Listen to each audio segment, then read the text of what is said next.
Olá pessoal, esse é o nosso terceiro vídeo onde nós estamos falando acerca da ressurreição dentro da segunda vinda de Cristo, ou o plano de Deus acerca da ressurreição.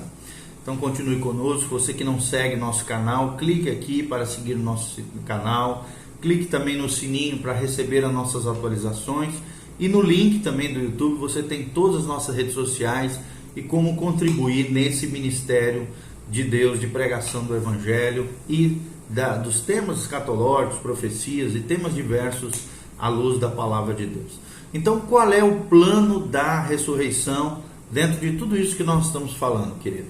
O apóstolo Paulo, ele nos dá um esquema dos acontecimentos no plano da ressurreição, lá no primeira carta de Paulo aos Coríntios, capítulo 15, de 22 a 24. Paulo fala o seguinte: porque assim como em Adão todos morreram, assim também todos serão vivificados em Cristo, cada um, porém, por sua própria ordem. Cristo é as primícias, depois os que são de Cristo na sua vinda. E então virá o fim, quando ele entregar o reino de Deus e Pai, quando houver destruído todo principado, bem como toda potestade e poder. Ou seja, quando nós pensamos nisso que Paulo fala em 1 Coríntios 15, o fato de que haverá uma divisão no plano de ressurreição despreende-se, na verdade, que cada um, porém, por sua própria ordem. Ou seja, cada um dos dois tipos de ressurreição que nós já vimos, ressurreição para a vida e ressurreição para a morte, primeira ressurreição e segunda ressurreição, conforme diz a Bíblia no versículo 23, cada um, porém, por sua própria ordem.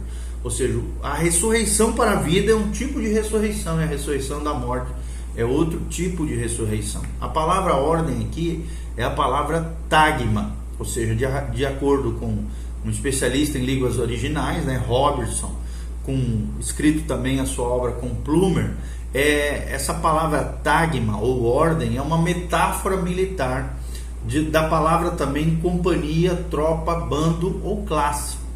Devemos então pensar que em cada corpo de tropas, vindo em sua posição e ordem apropriada, é o que dizem eles, Archibald Robertson e Alfred Plumer, na sua obra First Epistle to the Corinthians, ou a primeira epístola de Coríntios.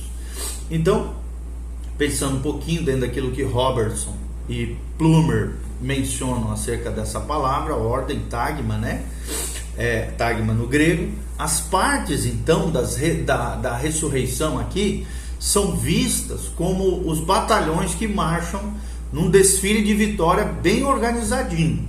Porém, é claro, esse conceito militar da palavra ressurreição aqui não pode ser por demais, obviamente, enfatizado.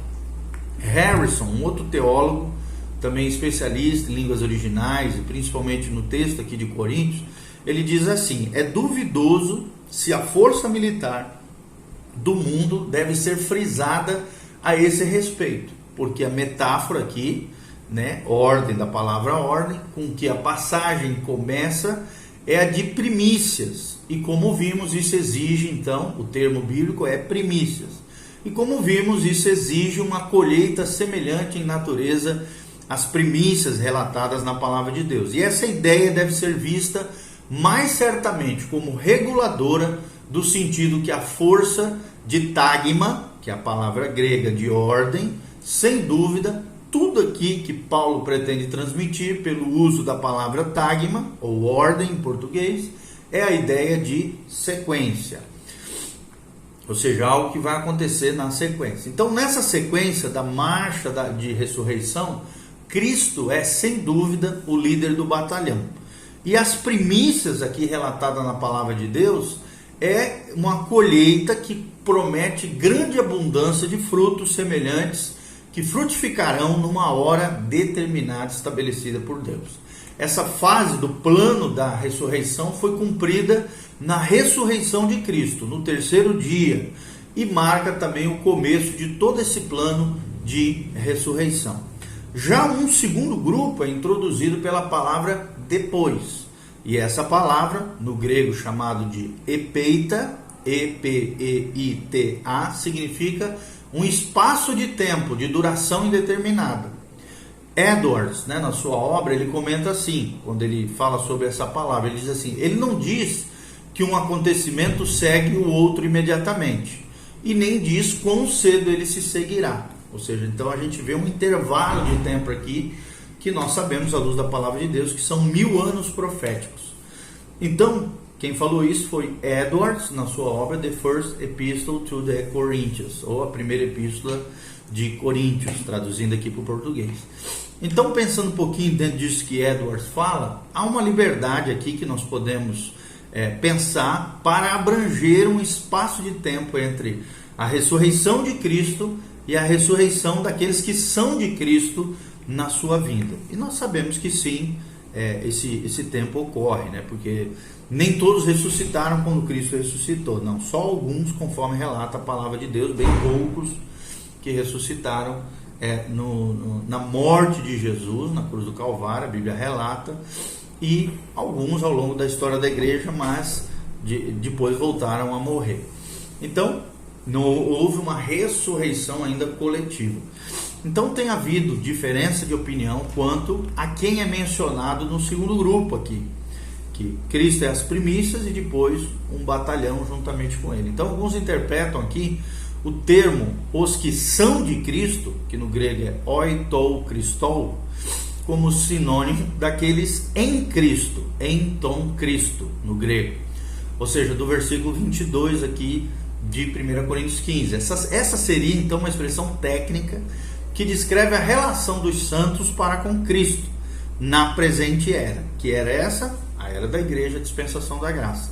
Logo então podemos concluir, pensando em tudo isso, que esta é a ressurreição da igreja mencionada lá em 1 Tessalonicenses 4,16. Essa teoria é apoiada por uma referência à palavra vinda, que no original em grego é parousia, geralmente aplicada e traduzida pela palavra arrebatamento. Então Paulo estaria afirmando assim que o segundo grande grupo na marcha da ressurreição seria formado por todas aquelas pessoas da presente era, ou era da igreja, que ressurgirão no arrebatamento da igreja, conforme relatado no primeira epístola de Tessalonicenses, capítulo 4, a partir do versículo 13 até o 18. Então os que defendem tal teoria, afirmam que Paulo não está mencionando aqui a ressurreição dos santos da tribulação, nem os santos do Antigo Testamento.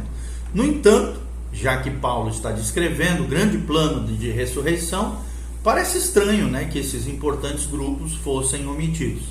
Então é melhor, obviamente, aceitar a teoria alternativa de que a expressão os que são de Cristo é uma referência geral a todos os redimidos, seja da era da igreja, seja do período do Antigo Testamento ou do período da tribulação, todos os quais serão vivificados na vinda de Cristo. Ou seja, a palavra vinda, então, seria interpretada no seu sentido mais amplo, aplicando-se à segunda vinda e ao seu plano, e não apenas ao arrebatamento. Então, assim, Paulo estaria falando que o segundo grande grupo seria composto por santos de todas as eras que serão vivificados na segunda vinda porque pertencem a Cristo. Há um debate vigoroso nos meios cristãos entre os expositores quanto ao significado da expressão então virá o fim, do versículo 24. Alguns acham que a palavra ressurreição deveria ser incluída aqui. Então virá o fim da ressurreição, dizem alguns. E assim Paulo estaria falando sobre o término do plano com a ressurreição dos incrédulos mortos no final dos 1000 anos. Outros especialistas argumentam que os incrédulos não estão incluídos, mas que Paulo ensina que a ressurreição será seguida pelo fim dessa era, que é a expressão então virá o fim da era, como em Mateus 24, por exemplo, versículos 6 e 14, e Lucas 21, versículo 9. Então a questão é decidida pela interpretação do relacionamento entre os dois usos que existe da palavra todos, lá no versículo 22. Eles são coextensivos ou não? É a pergunta que surge aqui no ar. E a resposta é que a primeira teoria afirma que os todos aqui, descrito na palavra de Deus, que morrem em Adão, não são os mesmos todos vivificados em Cristo. Essa é a primeira teoria que existe. A interpretação dos que defendem essa posição é a de que no versículo, embora todos os que estão em Adão morram, a ressurreição descrita inclui apenas os salvos que estão em Cristo, entre parênteses. E o fim aqui, entre parênteses, deve então referir-se ao fim desta era, a era da igreja. Harrison, resume os argumentos dessa posição quando escreve o seguinte: a interpretação do versículo 22 de 1 Coríntios 15 geralmente é usada para apoiar essa construção, e considera a segunda uma ocorrência. Pantes, no grego, que significa do português a palavra todos, ela é coextensiva à primeira, ou seja, a palavra todos aqui, o termo todos da Bíblia Sagrada, é universal em ambos os casos.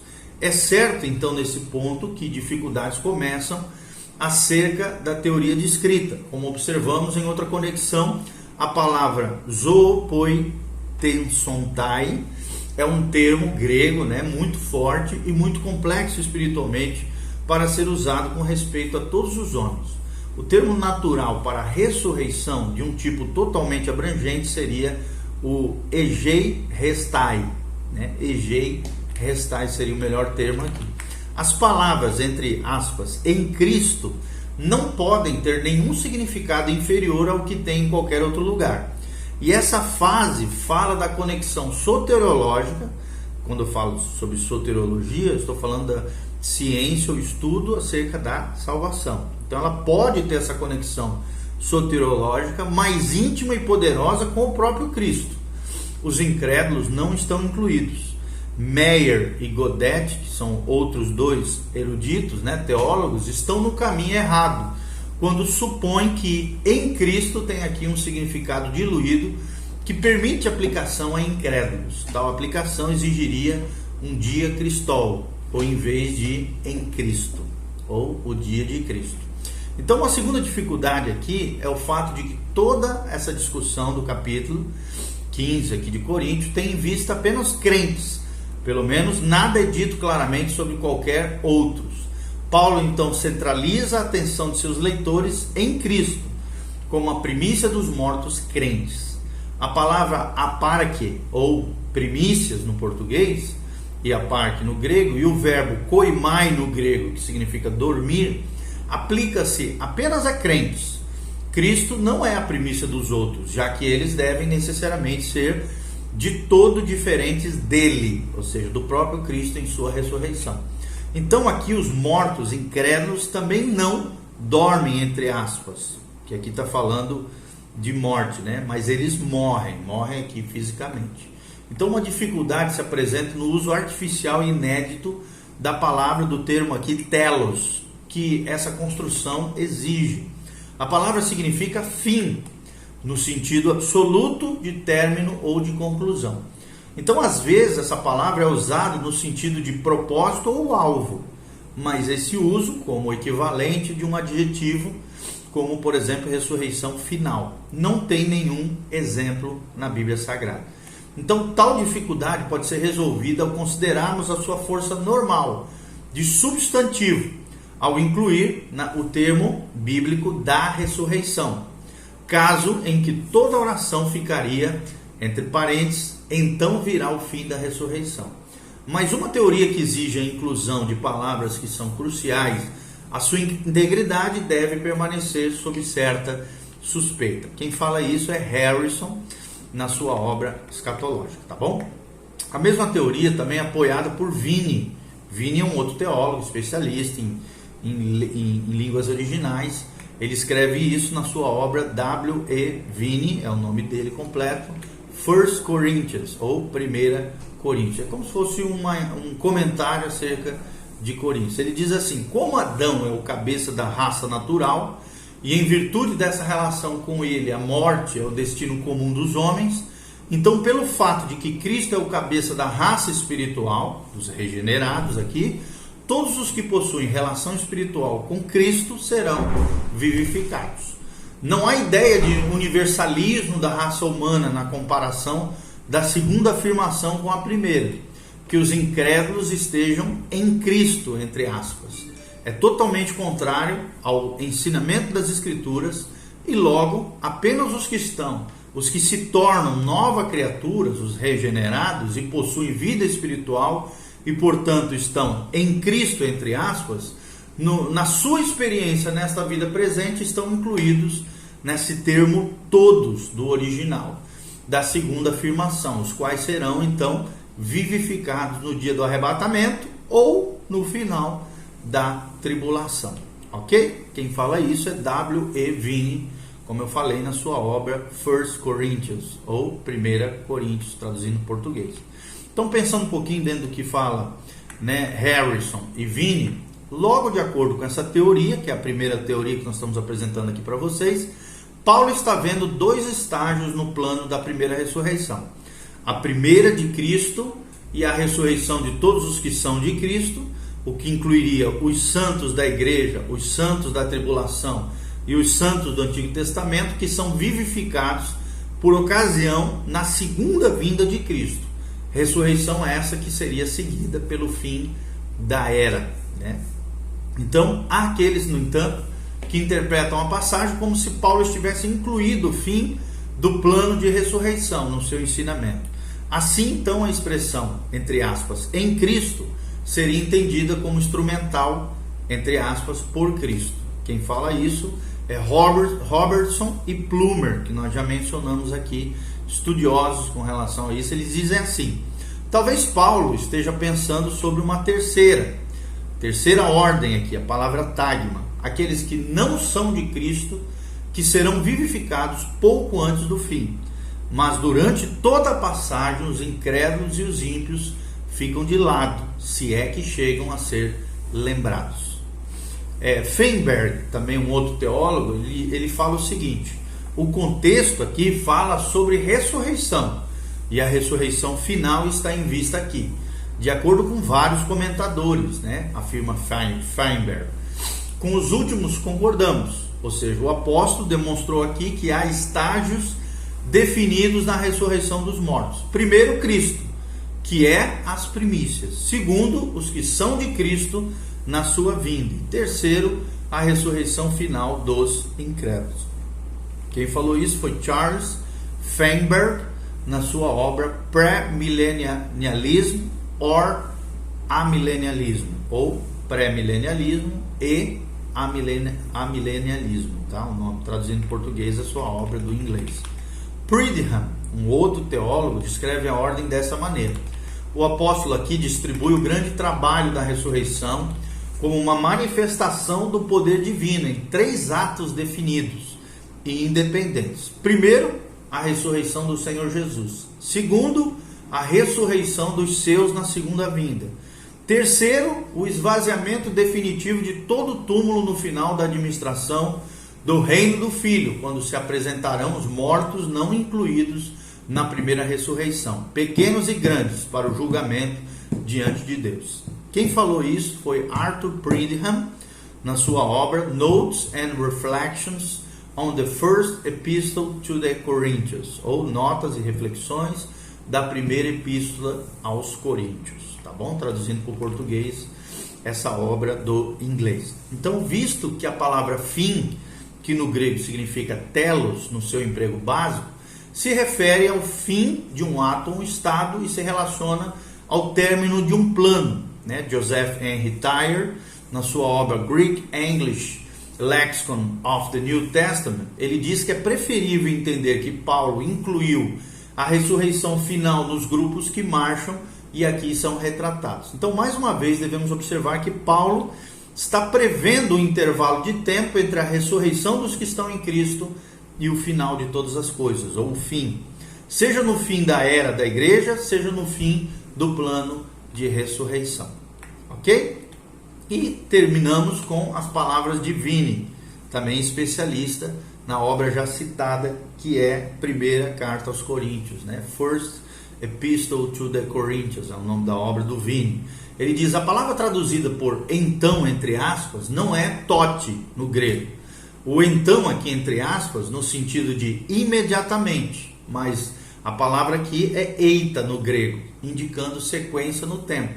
Então o termo eita no português aqui, após o intervalo, conforme Marcos 4, 17 e 28 e os versículos 5 e 7 do capítulo atual, o intervalo subentendido aqui no versículo 24 é aquele durante o qual o Senhor reinará no seu reino milenar de justiça e paz. Amém? Então, de alguma maneira, nós trazemos para você como é que vai ser todo esse plano da ressurreição dentro do segundo advento de Cristo.